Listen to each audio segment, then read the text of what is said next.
Okay, thank you, Peter. And yeah, thanks everyone for joining us this bright morning when obviously there's fairly important developments going on elsewhere in SW1, so pleased to have you all with us. So yeah, we're here today to discuss the implications of Brexit for the Union. What will be the impact of the vote of 23rd of June on the relations between the four nations and the four governments of the UK? So as we know, the result of the referendum saw two nations, England and Wales, vote to leave, while Scotland and Northern Ireland voted to remain in the EU, although it should be emphasised that within each of those four nations there was a significant minority voting the other way. But this has produced a situation where you have four governments, I think, each in quite a different position with regard to this issue. You have a UK government, of course, now committed to implementing Brexit. Brexit means Brexit, even if led by a Prime Minister who was on the Remain side. We have a Welsh government that was on the Remain side of the campaign and I think continues to be concerned about some of the implications of Brexit, but a majority of Welsh voters, of course, did back leave, so that puts the Welsh government in an interesting position. I'm sure Karis will shed more light on that shortly. In Northern Ireland, the government is divided on the issue as it was during the campaign itself. So Arlene Foster, First Minister of Northern Ireland, was the only head of government across the UK to campaign for leave, and the DUP, her party, and much of the unionist community there backed that option, while the nationalist community concerned about the implications for the relationship with the Republic were much more heavily pro-Remain. And Sinn Féin, the junior coalition partner there, has recently said they'll do anything possible to try and veto Brexit. So we'll see how that plays out. So all this, I think, creates a very complex and challenging intergovernmental situation that throws up a set of questions for how the four governments are going to proceed in this difficult time.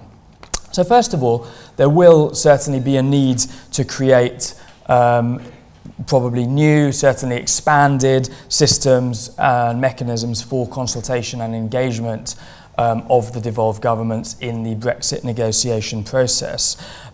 David Cameron, then still, of course, Prime Minister, emphasised that this would be central to the Brexit negotiation process on the morning that the result came out.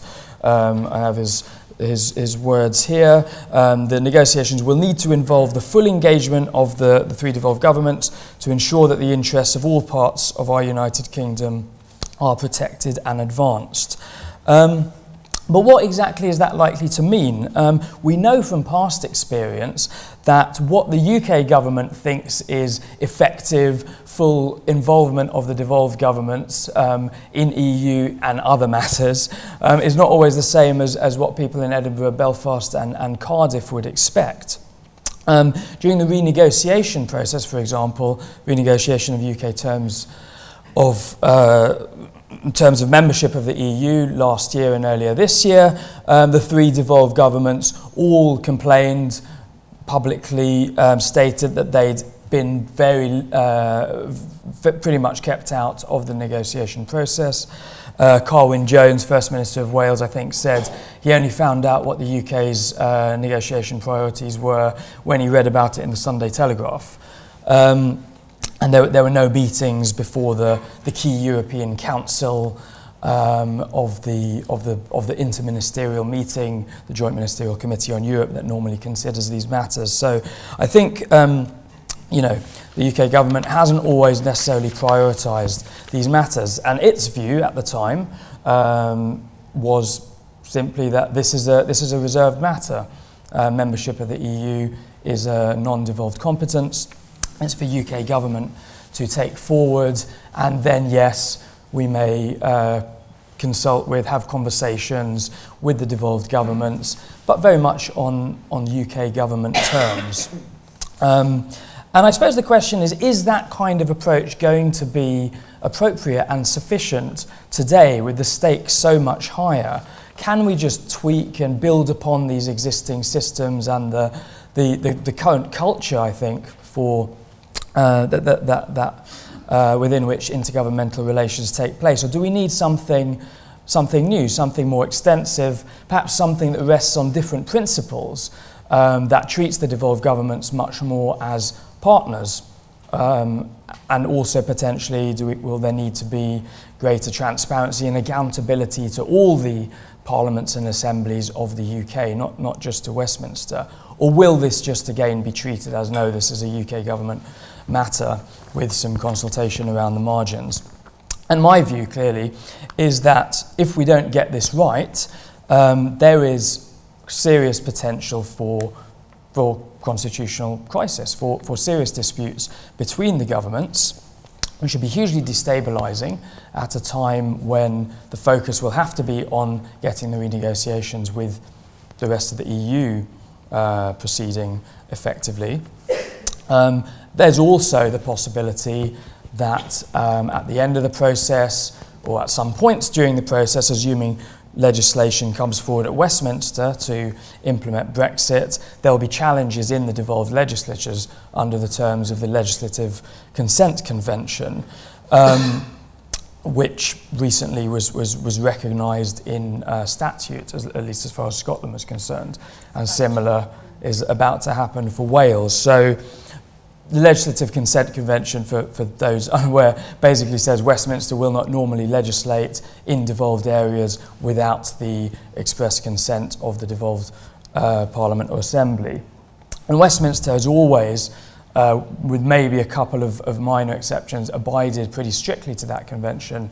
And as I say, it's now put it in statute. So I think it would be a pretty odd time and with possibly serious consequences if it were to ignore it on this issue, and we may end up with sort of cases being brought to the Supreme Court and so on, which surely would not be a healthy way to proceed. So I do think it's very important to get this right, and I'm very interested to hear what Ken and Karis think will be necessary.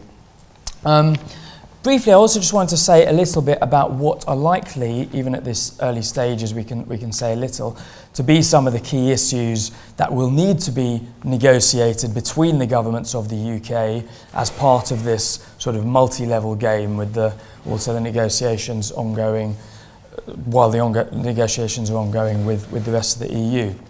So I'm sure people here will all be able to point to things within their own domains as well, and Ken and Karis will pick up on things I probably have no idea about. But just a couple of points. Well, first of all, I think money is likely to come into this. Scotland, Wales and Northern Ireland all receive per capita, I've got the figures here somewhere, significantly more money than England from Common Agricultural Policy money, structural funds. There's special budgets in Northern Ireland as well, supporting the peace process and North-South cooperation. So what happens to all of that? I think the three finance ministers have said just recently that we shouldn't lose a single penny from this process.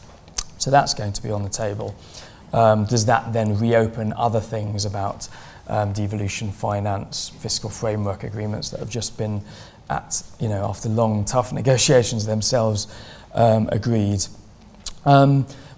Immigration and freedom of movement is obviously going to be a key issue. Scotland and Wales both keen to remain fully part of the single market with freedom of movement, keen to guarantee, perhaps more expressly than the UK government has thus far done, rights of EU citizens already here and that kind of thing. In Northern Ireland, there's the specific issue of the border. Nobody there, I think, wants to see the imposition of border controls or break-up of the common travel area that predated EU membership. So some complex issues around that. And potentially one of the things that might come up is whether aspects of immigration policy should or will need to be devolved to enable the other parts of the UK to take a different, maybe more pro-immigration policy than is the case in England. Or indeed this idea of Scotland and maybe the other nations as well having a different status, maybe a closer integration within a European Economic Area or EU, or somehow having a different status than England does within the single market. So these kind of options may come onto the table. Then there's also a set of interesting questions, I think, about what happens to the powers that will be repatriated from Brussels. So there's things like agriculture, environmental protection, fisheries and so on, which are currently not reserved to the UK, so thus they're devolved by default, but also highly Europeanised. You take away the European level, do we then suddenly have at least the potential for 4 completely different systems of agricultural support or environmental regulation to emerge? Or do we need, might we need federal style systems of coordination across the 4 governments, across the 4 nations, the kind of thing we've never really had to create actually in this country under current devolution settlements.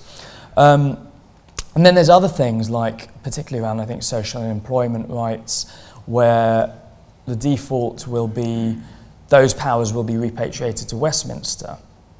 But those are areas, of course, where, you know, the case, particularly from Nicola Sturgeon, and I think also from the Welsh government, was defending social Europe, defending the social rights that are set out in European Union directives, was why Scotland and Wales wanted to remain. Whereas I think for large parts probably of the English Conservative Party, the ability to start cutting back some of those social rights, red tape, is why they wanted to get out of Europe in the first place. So that for me creates potential for some quite serious splits, and again possibly will some of those areas be considered for devolution?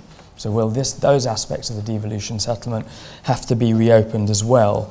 So I think that's enough questions and speculation about the kind of things that will be on the agenda. But I think what we can certainly say is Brexit is going to change the Union almost certainly in quite significant ways. I think the division of powers will certainly have to be reopened, but we might also have to rethink some of the more fundamental elements of the constitutional settlement. You know, Westminster still sort of just about clings to ideas of parliamentary sovereignty and so on, but maybe will we come out of this with something more like a federal settlement eventually with entrenched powers and rights for the devolved governments? Clearly making predictions beyond the next 5 minutes, let alone sort of 10 years into the future, is a foolish pursuit at the moment in British politics. But I think these kind of things are worth considering. And although it would be, of course, ironic, I think, if a vote for Brexit, which was all about reasserting Westminster sovereignty, might in the end possibly lead to something quite different emerging.